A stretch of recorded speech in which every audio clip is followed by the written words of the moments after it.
अस्सलाम वालेकुम नाजरीन, आप देख रहे हैं फ्लाई न्यूज़। खबर शामिल करते हैं गुलाम मुर्तज़ा राय की। मुसल्लह अफराद ने हमला करके 2 पुलिस सहलकारों को शहीद कर दिया और फरार होने में कामयाब हो गए। जिला नौशेर फिरोज के शहर भरिया रोड के टील नहर चौकी पर मुसल्लह अफराद की फायरिंग में पुलिस सहलकार गुलाम हसन राजपर और सईद सुलंगी शहीद हो गए। इस अफसोसनाक वाक़े के बाद SSP नौशेर फिरोज मीर रोहल खान खोसू मौके पर पहुंच गए और हालात का जायजा लेते वक्त कहा कि शहीद एहलकारों की कुर्बानी रायगा नहीं जाएगी।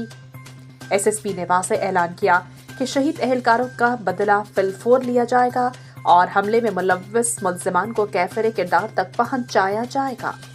वरी अफ़सोसनाक इंसिडेंट है जी जी अफ़सोसनाक इंसिडेंट ते हाणे कलाक थियो आहे सिपा ताईं टीम सॼी पहुती आहे, फोरेंसिक की टीम पहुती आहे, त हिनखे इन्वेस्टिगेट कंदासीं ऐं हिन महिल सरेदास तव्हां हिते पहुची करे तव्हांखे छा ॿुधाइण कीअं थियो आहे कंहिं कयो आहे। इन्वेस्टिगेट जॾहिं थींदो त पोइ इनशाला सभु ॻाल्हियूं क्लियर थींदियूं।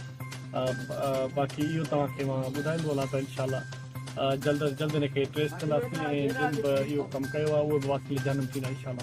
सर बिल्कुल ही बदमनी जेका वधी रही है इन जे बारे में तव्हांजो छा चवणु आहे? बदमनी वधियल त कान आई, बाक़ी ही हिकिड़ो आइसोलेटेड इंसिडेंट आहे, हिनखे असां हुन हिसाब सां ॾिसूं था ऐं अलाह कंदो त इनशाला इहे सभु जवाबदार तव्हांजे साम्हूं